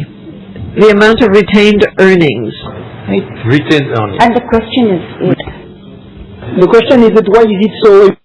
Why are the retained earnings so high? And are they meant to last? Of course, our retained earnings is from a profit perspective, and because we have the retained earnings, we're able to use it, of course, to pay the dividend. So, is that the question? Is that the question? Yeah. Not. C'était quoi la question? Vous pouvez reposer votre question, parce que j'ai l'impression qu'elle est... On l'a pas compris. Can you please ask your question again? Maybe it wasn't clear enough. Resolution number 3. Question in the microphone, please.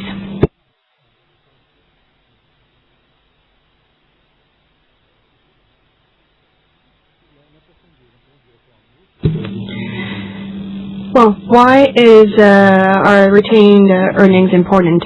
It's important for the company to pay the dividend.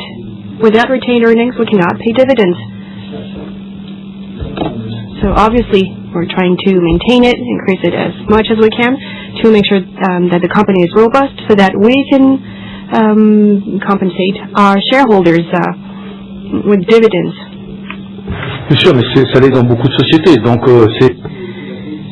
This is the case in many companies. It's about the future of the company. If there's a bad year, then the company is robust enough and can pay its shareholders. Okay, about financial questions. From a shareholder outside, why is there a degradation of the free cash flow between 2025 and 2026? Okay. Question then, answer then. Thank you for the question. As far as the organic free cash flow is concerned, I think before I answer the question, I think it's important to reiterate that our conversion, our net income to free cash flow, I mean, our conversion is very good. It's above 1. In fact, it's 1.2. So that's very good from an industry perspective. Now, coming back to this particular year, we have had a couple of headwinds. One is because of currencies, of course, the currency fluctuations. And the second, of course, has been because of certain items under what we call other operating income and expenses. And that, of course, has lowered that a little bit, but of course, had that not been the case, we would have been higher than where we are. But in that context, I think it's important again to reiterate that our focus for 2026 continues to be the conversion, and that conversion of free cash flow to net income is something that we're very, very focused on, and we expect that will be above one even this year. Thank you. Question dans la salle? Question in the room, number 2, at the back. Good afternoon, Jean-Pierre Sekeli, individual shareholder.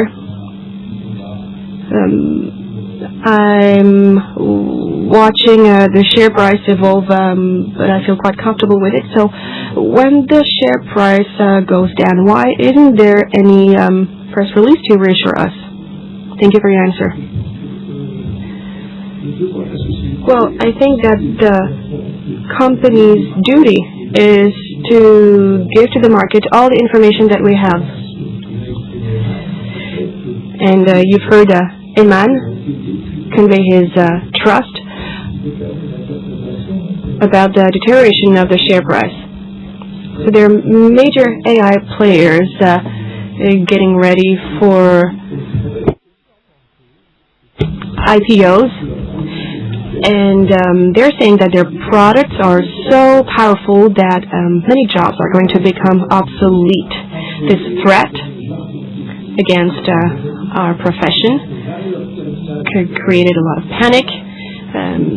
People said that our end value would be brought to zero because we would be terminated by AI. You've heard Amen. We're convinced of the opposite. AI is a great adventure ahead of us.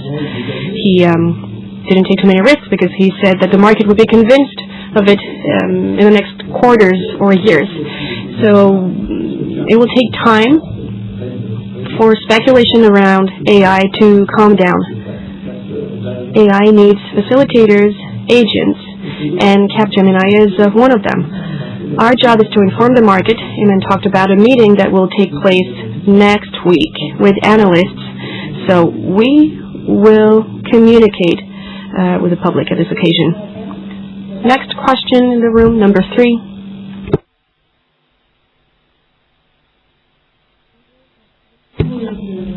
Hello, thank you for giving me the floor. I represent the Forum for Responsible Investment and 14 investors who are members of the Forum. And thank you for your answers regarding CGS and the connection with ICE. I'll try to be brief because you've already provided us with quite a few elements.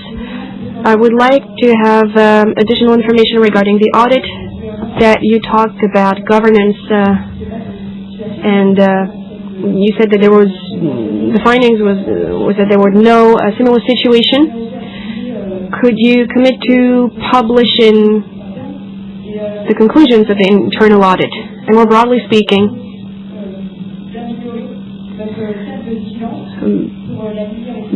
are you going to improve your vigilance framework to align it with international standards? Given the changing nature of political risks and everything related to human rights. Thank you very much. Actually, we've had several calls before this AGM, and you asked questions in writing, so we answered your questions in writing, and I think that Mr. Izzat will provide you with clarification. We consider that the system that is in place today enables us to review all aspects in terms of contracts, clients, risks. We conduct ethical reviews on clients. So we have a system that we think is robust today, and it has no flaws. Once again, we were faced with a very specific situation because of the separation between operations. We had no visibility on what was happening in the subsidiary, but our system is great. It works very well, and we've never had any problem. As you just said, today there are risk profiles, and there's a committee at group level that will review contracts and companies based on risks, geographies, sectors, businesses, potential governmental influence. These risks will be reported to the group. They will be reviewed and assessed. There might be an ethical assessment of the client, an internal audit before we enter a contractual agreement. So I consider that this is robust functioning. It's already in place, and we need to continue. We need to keep being vigilant. You can never be perfect, but as of today, we think that the system works very well. What happened was a very specific case that we addressed. Thank you, if you allow me, because I'm in charge of risk management for the group. The track record of Capgemini is quite exceptional, actually. For 14 years, we've been ranked among the most ethical companies in the world. As Mr. Izat said, the risk mitigation process is improved year after year, and we've demonstrated that our system is robust, even though we took this case very seriously. Other questions? Ms. Pochet, Sogeti, a company that's dear to my heart. Thank you. Thank you very much. Ms. Pochet de Capoisson, I'm an individual shareholder. We would like to ask you to vote against Resolution 6 and 7.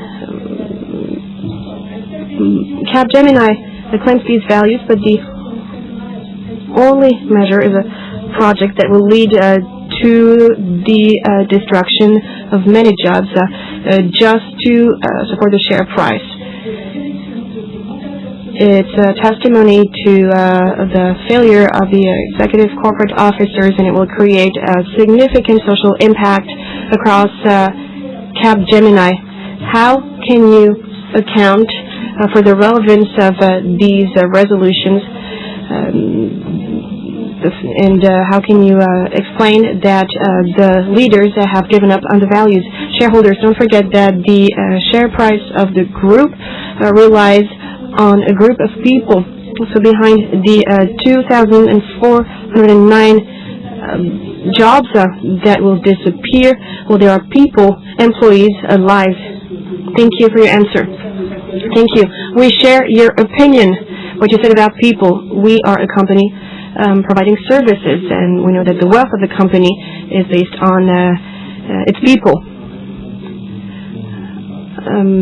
I think that we need more context regarding this layoff plan, which is a voluntary plan. We adapt to technological changes and market evolutions. It is necessary, and we adapt to clients' demand. Regarding companies of our sector, when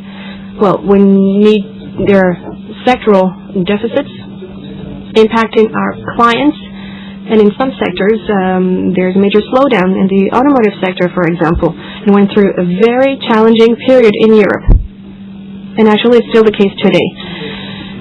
And also there are technological innovations that are accelerating, leading to changing customers' demand, creating challenges and opportunities.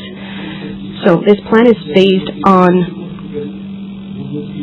volunteers. The goal is to develop new skills that our clients need, and we want to offer our employee new career perspectives when necessary. Social support and the plan to update skills have been defined in the collective plan, and it was submitted to the representatives of trade unions. It was a collaborative process. We explained why we needed to do it. We are trying to find solutions regarding certain positions that don't exist anymore in certain areas. In the automotive sector, for example, these jobs will not come back. So if we can find a potential evolution of our employees' jobs, that's great. Otherwise, we come up with voluntary departure plan. I think it's responsible behavior. Otherwise, these people will not have any future in the company or no clients to work with. So it's a voluntary plan. It was based on a collaborative process, and it's also our responsibility to manage our employees' careers in an environment that changed a lot since they first joined the company. Thank you. Another question in the room? I think you raised You ask questions in writing, but you also have questions that you would like to ask now. Thank you, Pierre Jeannot, head of Actionnaire pour le climat, shareholders for the climate. The questions that I'm going to ask are not going to be a repetition of what I asked in writing. First of all, congratulations for your climate strategy. That's something that I would like to insist on because all companies do not come up with such transition plans like you. So that's great. Then, regarding the ICE case, it was an industrial accident. We talked about business issues, but I think that there's deterioration deriving from this case. You talked about Serge Kampf. I know him very well. You talked about integrity, and there are the 6 other values. So the question is, based on the report of Mr. Oudéa, what was done at the Ethics Committee? Mr. Izzat, you just said that you would have found the solution to guarantee that in the future Capgemini would never face this type of situation that goes against integrity, morality, and human rights. The ICE case is a matter of human rights, and there's a complicity of Capgemini. 4 standards were violated. The standards in terms of sustainability report, vigilance plans, ethical rules, and human rights values that you have promoted in your CSR charter. And there are people called Mr. Pouyanné and Mr. Oudéa. Mr. Pouyanné has been renewed. So I'm asking you one question. If one of your employees were led to such an industrial accident, which has an impact on the share price, what other choice would you have but dismiss them? And some people are patting themselves on the back for the job they did. So it's a shame regarding the 10,000 people who have been led out of the country. I would like you to shorten your questions, sir. So, what about Capgemini? Is there a potential provision to give money to the people who were illegally expelled from the country? You did not answer about making a provision. No, there is no provision for compensation, and so you're not planning on compensating victims. So another question is, will you engage the liability of directors who make 120,000 euros per year just to be on the Ethics and Governance Committee? So you have a responsibility. I'm sorry, you have spoken way beyond your allotted 1 minute, so we will be answering your claims, which we feel are groundless. So very quickly, first of all, facts. You're not presenting facts as they are, and that no illegal activity ascribable to an entity of the group or a director, a corporate officer has been identified. Therefore, there are no, we need not provision any sum in our accounts.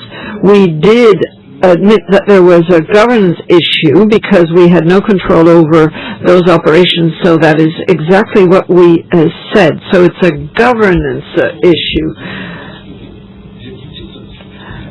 At this stage, or when we spoke, we felt that we could not fully ensure that that entity's activities respected our values, and indeed they moved outside of their remit. So the CGS issue is a governance, subsidiary governance issue. Yes, I'd like to answer about the committee members. I said that every year the Ethics and Governance Committee is reported to on compliance with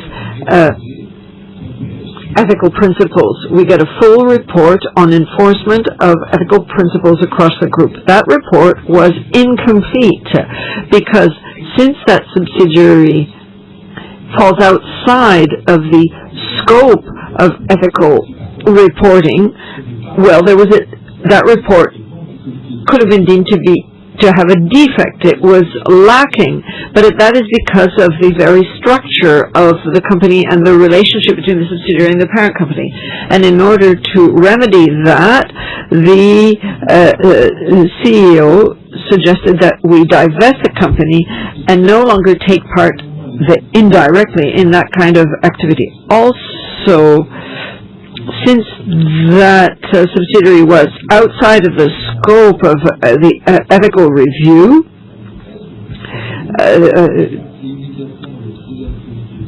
Capgemini officers were not involved. Now, when I was apprised of the event, I decided that we should meet immediately. So we met on the Saturday morning. Frédéric Oudéa, as head of the Governance and Ethics Committee, gave us his summary of the situation and his analysis.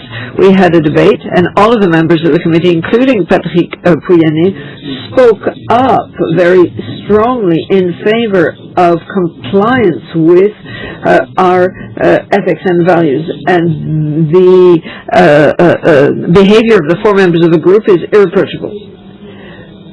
So we have been allowed to go a little bit over the allotted time for questions, but we have gone much over the allotted time. So we're going to move on to the next section, i.e. voting on the resolutions, and the vote will now be open. You all have an individual voting tablet, which you received when you signed off.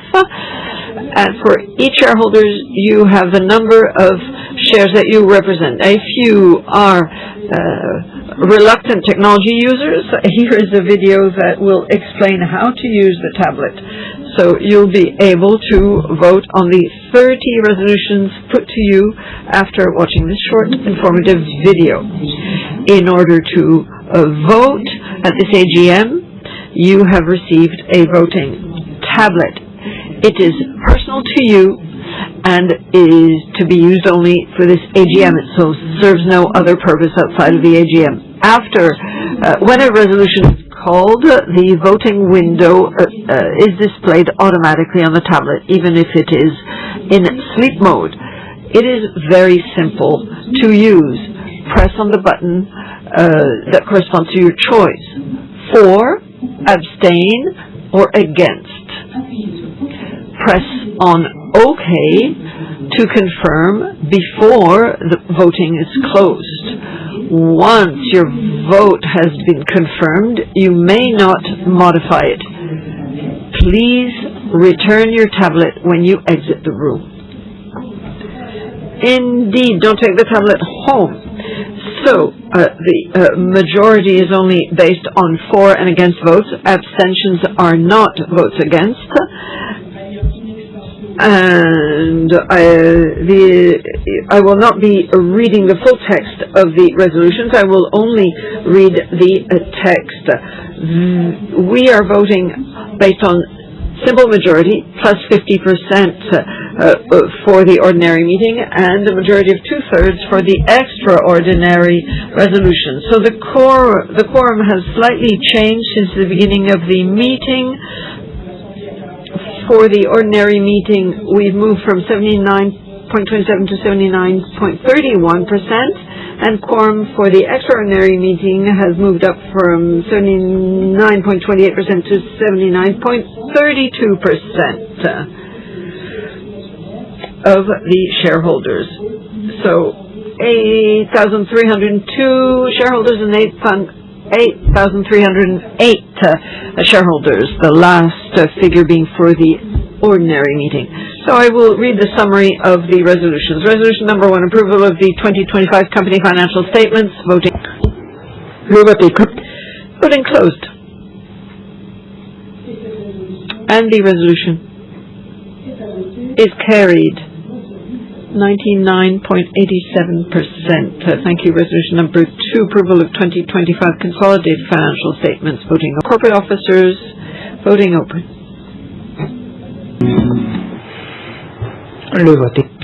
And And voting closed.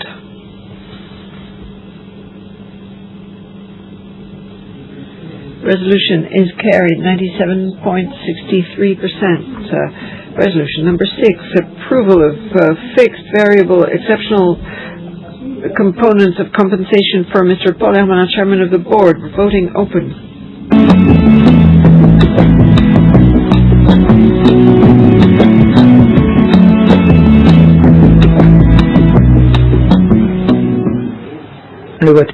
Voting closed.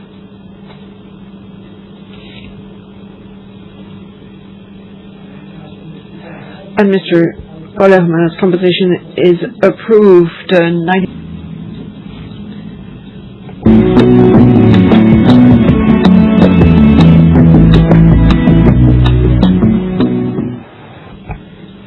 Voting closed.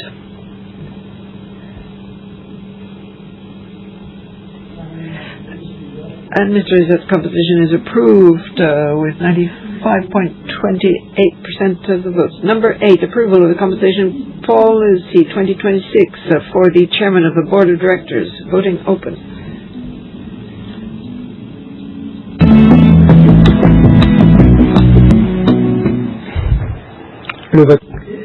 Voting closed.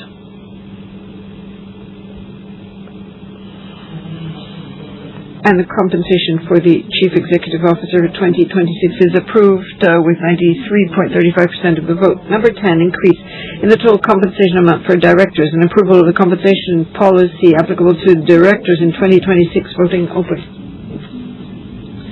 7.03% of the votes. Resolution number 11, renewal of the term of Mr. Paul Hermann as director. Voting open. Voting closed.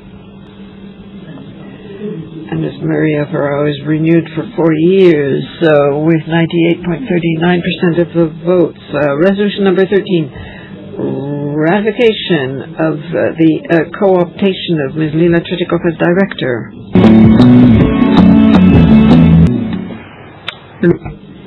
Voting on resolution 16 is closed.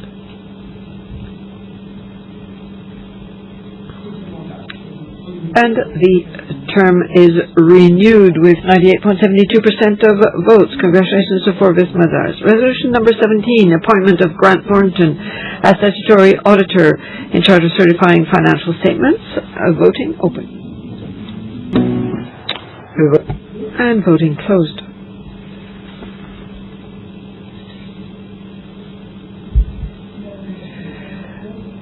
Grant information. Voting open. Voting closed.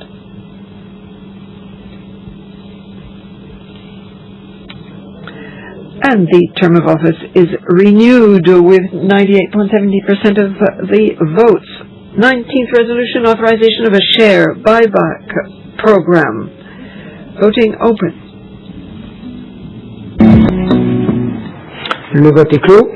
And voting is closed.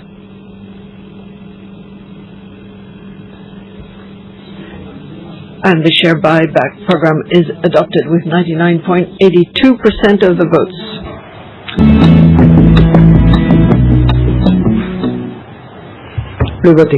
Voting is closed.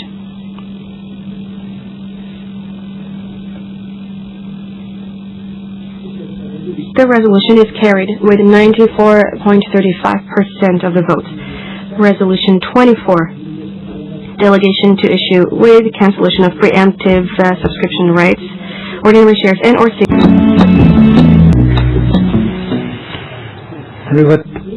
voting closed.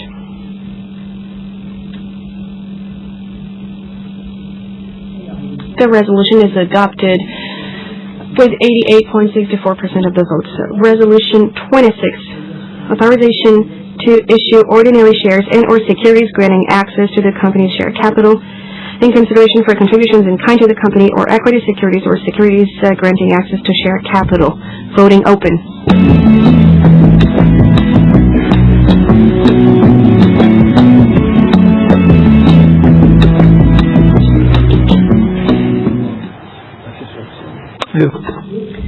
Voting closed.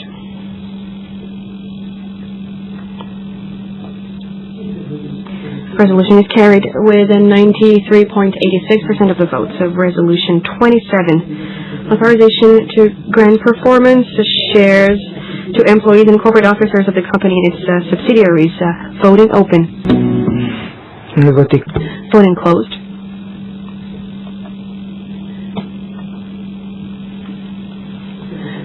The authorization is approved with 94.68% of the votes. Resolution 28, delegation of authority to issue ordinary shares and or securities to the company's share capital to members of the Capgemini Group Employee Savings Plan. Voting open.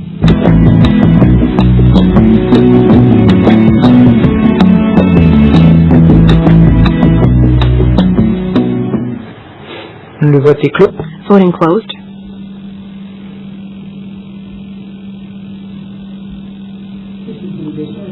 The delegation is approved with 98.73% of the votes. Resolution 29, delegation to issue ordinary shares and or securities granting access to the share capital for employees of certain non-French subsidiaries. Voting open.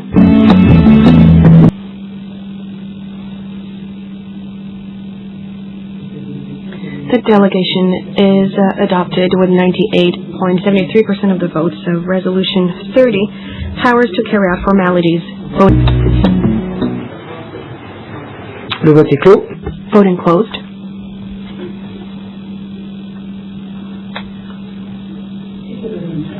The resolution is carried with 99.99% of the votes.